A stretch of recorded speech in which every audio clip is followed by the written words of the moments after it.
em vista que essa aula tem essa função, né? Agora que vocês vão ter metodologicamente 3 tipos de atividades online. A primeira delas é a aula de conteúdo, que nós já vimos aí antes das férias.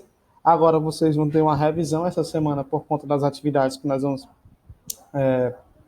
fazer junto com vocês aqui para revisar aquilo que a gente já tinha visto, né, em especial nessa aula de Sociologia, do capítulo 5, Estrutura e Organização Social, e também a live na sexta-feira, para vocês tirarem as dúvidas, colocarem as problemáticas de vocês, participar, né, e ajudar a gente a melhorar o nosso ensino e aprendizagem, mesmo que à distância, tá? Gente, hoje a gente vai resolver algumas questões, certo, referentes ao capítulo 5, Estrutura e Organização Social, e para isso a gente tem que lembrar de alguns conceitos e habilidades para desenvolver essas questões. Primeiro, a ideia de estrutura social, ela dá a impressão que é algo fixo, né, mas que essa estrutura ela foi montada tanto pela memória coletiva das pessoas que vão criando as instituições, né? Existe uma certa articulação entre elas, né? E essa articulação, de certa forma, ela tende a dissolver as relações sociais, né? E preocupando-se mais, né, com as estruturas que estão interligadas. Essa é a visão que o Durkheim vai ter de estrutura social, onde o indivíduo ele é colocado dentro da estrutura social e ele é dissolvido dentro dela, sem ter muito, por exemplo, habilidade para modificá-las, né? Pelo menos fazendo com que a sociedade seja harmônica, uma articulação entre as estruturas sociais, entre a economia, a sociedade, as mentalidades, a cultura, né, a ideologia e os pensamentos, tudo isso, segundo o Durkheim, tem que estar, caso uma delas, né, sofra algum dano ou alguma crise, né, a sociedade inteira vai sofrer porque as estruturas estão articuladas. Já o Marx vai tratar a ideia de estrutura de forma mais concreta. Ele vai dizer que estrutura social está relacionado àquilo que são as classes sociais e a relação e movimento entre elas. E dentro dessa estrutura existe uma infraestrutura que está relacionada com a base social da produção, né, da vida das pessoas, em especial, né, em última instância, a economia, as relações econômicas e sociais, certo? E uma superestrutura que está relacionada com a criação das ideias dominantes, com as relações jurídicas, né, com as mentalidades, né, e também com as instituições, com o Estado, com as instituições sociais, né, com a formação de grupos que controlam essas instituições sociais, né, e organizam as formas de pensamento da sociedade como um todo, tá? Já o Weber, ele vai tratar a ideia de estrutura social de forma mais fixa, aonde o indivíduo ele tenha uma certa intervenção maior nesse processo, assim como pensa o Marx também, né, que a estrutura ela é construída pelos seres humanos e ela pode ser modificada por eles, né? Essa é a visão do Marx e a visão do Max Weber também, tá? Então, agora a gente vai pegar o livrinho aí de vocês e responder as questõezinhas do DH, né, da 2 a 4, tá? Peguem aí o livrinho digital de vocês, se vocês quiserem usar, né? Se preferirem, podem usar o livro físico também. Quem está sem livro, por favor, copia. Presta atenção nos slides, anota e tira as dúvidas com a gente na live na sexta-feira, tá bom? A gente vai responder a questão 2, 3 e 4 da página 52. Vou abrir aqui o meu livro digital, certo? Para facilitar aí para vocês. Já em cima da questão aqui, tá? É uma questãozinha do Enem de 2017, né? Diz assim, ó, a política de pacificação não resolve todos os problemas da favela carioca. Está se referindo à criação das UPPs, né? E as unidades de polícia pacificadora. Aquela mesma polícia, né? Que fez alguma coisa com a Marilda e ninguém sabe onde ele está até hoje, né? Uma polícia, entre aspas, pacificadora. Ela não apenas, né, um primeiro e impensável passo para os moradores, né, para que os moradores sejam tratados como cidadãos. As unidades de polícia pacificadora, as UPPs, né, recuperaram o território que estava ocupado por bandidos, com armas de guerra, e substituíram a opressão de criminosos pela justiça normal do Estado.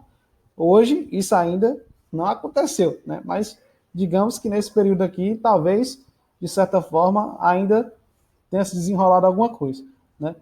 O texto fala que caso as UPPs, né, elas não tivessem uma estrutura para funcionar, como, por exemplo, escolas, hospitais, saneamento, se a comunidade não tivesse uma estrutura para isso, e não tem, porque é envolvida pela parca política, né, do Estado de investimento nas áreas sociais, né, de criminalização da pobreza, né, do aumento da desigualdade social no Brasil devido à crise econômica, e essa crise é colocada em cima daquilo que é mais pobre, né, a comunidade por si só já não tem estruturalmente esse serviço. Caso as UPPs também não tivessem esses recursos, né, recursos importantes para que ela funcionasse, ela podia inclusive se adaptar àquela realidade, talvez substituindo até mesmo, né, os traficantes. Né. E em alguns lugares isso acontece com as milícias, etc. Né. Não é algo surreal, não, isso acontece de fato. Né. E ele diz assim, ó, mas, se a UPP não for seguida por escola, hospital, saneamento, defensoria pública, emprego, daqui a pouco a polícia de ocupação, né, terá que ir embora das favelas por ser inútil. Ou será obrigada a exercer a mesma opressão que o tráfico exercia para se proteger. Né? Na verdade, exercia essa opressão. Né? Em contrapartida do lucro, né, o Globo 2012. Continuidade da questão é aqui embaixo. A gente tem a impressão que se não tiver uma efetiva atuação do Estado, nem condições para que a sociedade diminua as suas desigualdades, aquela violência, aquela pobreza e aqueles índices agravantes de problemas sociais vão continuar a existir. Certo? Essa é a impressão que passa o texto. Vamos dar uma lida aí. Para o autor, a consolidação da cidadania nas comunidades carentes está condicionada à efetivação de direitos sociais. Certo? A população daquela localidade só vai ter, de certa forma, uma efetivação da sua cidadania se tiver direito social para garantir aquilo. Né? Pontinho na A. B. A continuidade da ação ofensiva? Não. Se a ação continuar ofensiva, as polícias, né, e o que está acontecendo hoje com as milícias, né, elas vão se adaptar à ordem social vigente. Pelo contrário, elas vão querer dominar as comunidades da mesma forma como faz o tráfico. Né? Então o item B também está falso. C. A superação de conflitos de classe. Rapaz, no capitalismo isso é difícil.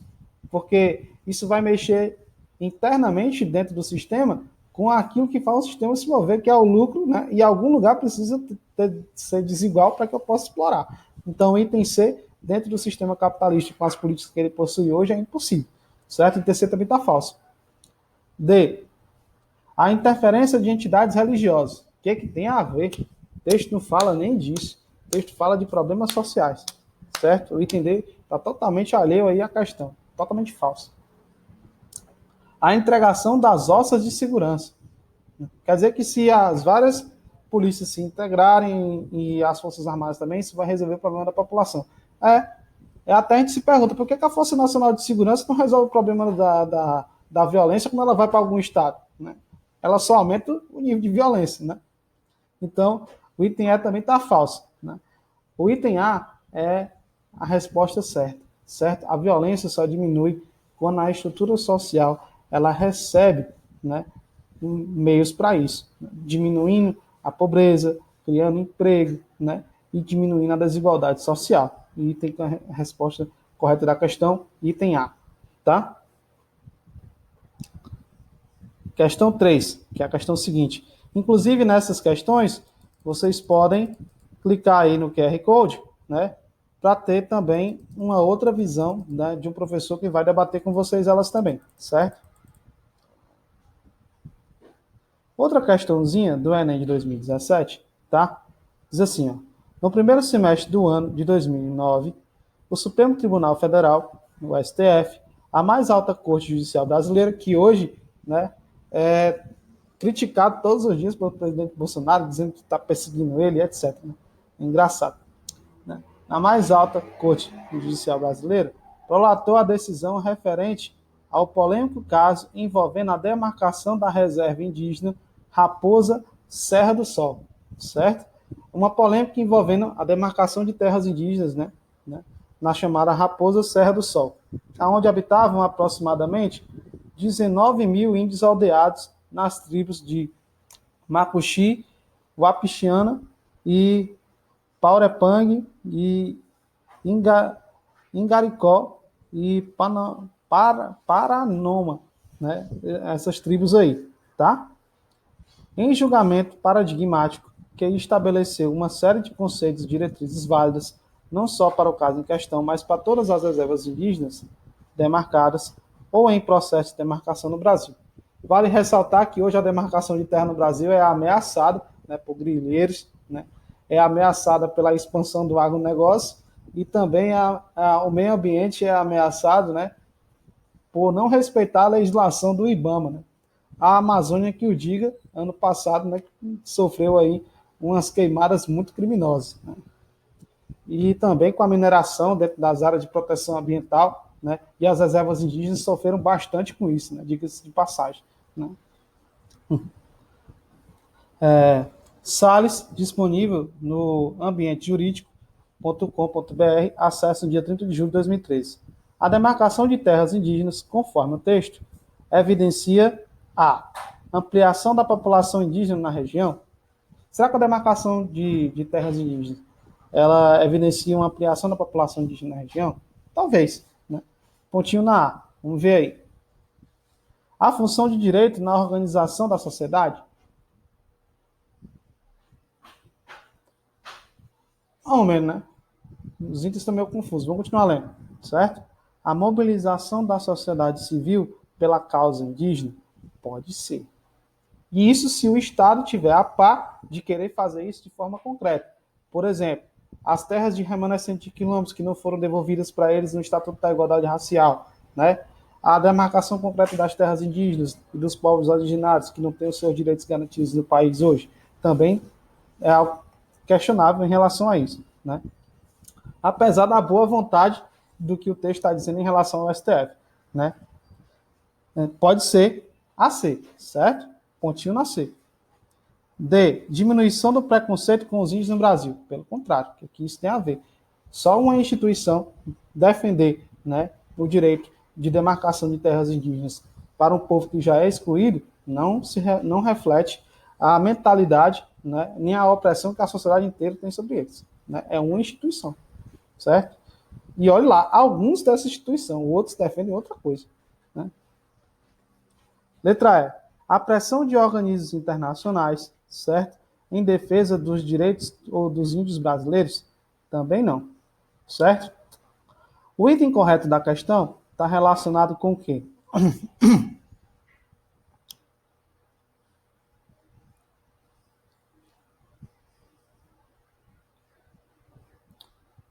A função do direito na organização da sociedade, estamos entre o item B, e a mobilização da sociedade civil pela causa indígena.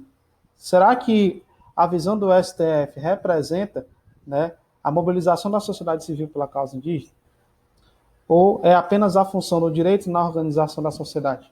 Certo? Do direito dos povos indígenas, né, de terem um lugar para morar, de ter a sua liberdade, a autodeterminação dos povos, né, que não é respeitado, né? E aí? Qual o item correto na questão?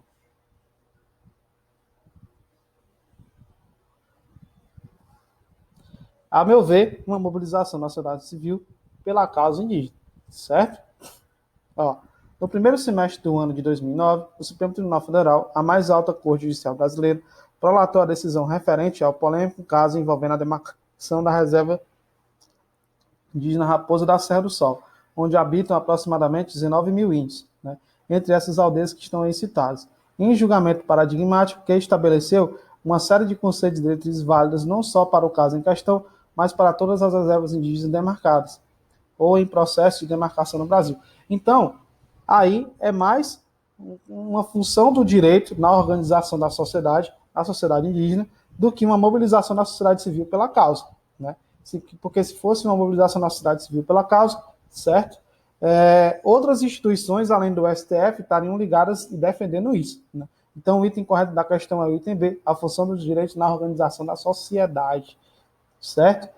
Item B, resposta correta da questão, item B, tá bom? Questão 4. A ética precisa ser compreendida como um empreendimento coletivo a ser constantemente retomado e rediscutido. A quarta questão vai falar sobre a ética contemporânea, né? E a relação dela com as instituições sociais, né, e com a sua estrutura. Tá? A ética precisa ser compreendida como um empreendimento coletivo, está se referindo, né, do ponto de vista coletivo, a ser constantemente retomado e rediscutido, porque é produto real e interpessoal da sociedade, certo? A ética pressupõe ainda que cada grupo social, no qual nós também fazemos parte, né, se organize sentindo-se responsável por todos e que crie condições para o exercício de um pensar e agir autônomos, de um pensar e agir de forma crítica, né, e de forma construída, né, de forma autônoma. A relação entre ética e política é também uma questão de educação. Deveria ser uma questão de educação, né? Inclusive, quando a gente debate isso na sala de aula, alguns acusam a gente até de sermos ideólogos das crianças ou dos jovens, o caso de que não acontece. Então, cada vez mais, né, quando uma criança ela atinge, né, um jovem atinge um senso crítico, né, ele está cada vez mais pensando autonomamente em relação às suas posturas e ideias políticas. Né? E isso é construído com debate teórico, construído com o desenvolvimento, né, científico dos autores, e não com política partidária, no caso que muitos pensam por aí. Porque se a juventude hoje ela tiver uma determinada consciência crítica, muitos dos problemas sociais que o Brasil tem hoje não estariam acontecendo, né? E que essa crise sanitária que nós estamos passando e que outros problemas mais graves, né, estariam sendo resolvidos de forma mais concreta, né, por pessoas realmente responsáveis. Vamos lá, voltando aqui para a questão. Né? É necessária uma ética renovada que se construa a partir da natureza dos valores sociais para organizar também uma nova prática política, né? Acorde para filosofar, certo? São Paulo Scipione, 2007. O século XX teve que repensar a ética para enfrentar novos problemas oriundos de diferentes crises sociais, conflitos ideológicos e contradições da realidade. Então, a pergunta está envolvendo, né, os temas que nós estamos debatendo aqui, tá? Sobre esse enfoque, a partir do texto, a ética pode ser compreendida como um instrumento de garantia da cidadania, porque, através dela, os cidadãos possam a pensar e agir de acordo com valores coletivos? Pode ser. Pode ser. Pontinho na A. Mecanismos de criação de direitos humanos, que é da natureza do homem ser ético e virtuoso? Não, não é da natureza do homem ser ético e virtuoso. É da natureza do homem ser um animal político, tomar decisões, né, como diz o Aristóteles, certo? Essas decisões não necessariamente são éticas, né? A nossa corrupção no Brasil aí, vento e popa, né? Então, o item B aí está praticamente descartado. C. Um meio para resolver conflitos sociais no cenário da globalização, pois a partir do entendimento do que é efetivamente a ética, a política internacional se realiza. Não necessariamente, né? A gente vê aí figuras importantes, né, de estadistas, né, inclusive em colocar a ética, né, no bolso, né? Colocar a ética no lixo, ao se referir aí às instituições, ao se referir à imprensa, ao se referir aí às suas declarações, certo? Não estou falando especificamente do caso do Brasil, mas estou falando de outros aí no mundo inteiro, tá? Então, o item C também está falso. D. Parâmetro para assegurar o exercício político primado pelos interesses e ações privadas dos cidadãos. Não. O texto fala de uma necessidade da construção de uma consciência coletiva autônoma. Então, se ele fala, esses interesses não deveriam ser privados. Eles deveriam estar relacionados, né, com a necessidade da coletividade dos seres humanos e das suas necessidades, né? Essa nova ética, segundo o texto dizendo aí. Então, ela não seria para assegurar, né, o exercício político primado pelos seus interesses e a ação privada dos cidadãos. Não, mas sim a ação coletiva, certo? O entender também está falso. A aceitação de valores universais implícitos em uma sociedade que busca dimensionar a sua vinculação a outras. Opa, pode ser essa daí também, certo? Mas principalmente um instrumento da garantia da cidadania, que as pessoas possam ter, né, a possibilidade de construir um conhecimento crítico, um conhecimento que paute a importância dele e do outro, né, a importância do bem comum, né, e não apenas a questão da individualidade pela individualidade, né, ou melhor dizendo, do individualismo, né, porque através dela os cidadãos passam a pensar e agir de acordo com valores coletivos. Eu acho, não, o item correto da questão é o item A, certo? Item correto da questão 4, item A. Galerinha, eu espero que vocês tenham gostado da aula, né, e da nossa explanação, né, da revisão das questões. Continue acompanhando o canal do CPM no YouTube, tá? Não deixe de responder as questões, né, do portal SAI, que vão ser repostadas para vocês, tendo em vista que a nota de MA, muita gente está deixando correr aí à solta, né? Responda novamente as questões, quem não fez, tá? Para que a sua nota não caia no final do bimestre, tá bom? Participe da nossa live na sexta-feira. Um grande abraço e até a próxima. Lembrando que as atividades vão estar postadas na Agenda Edu para vocês verem o que tem que fazer no decorrer da semana. Um abraço e até mais.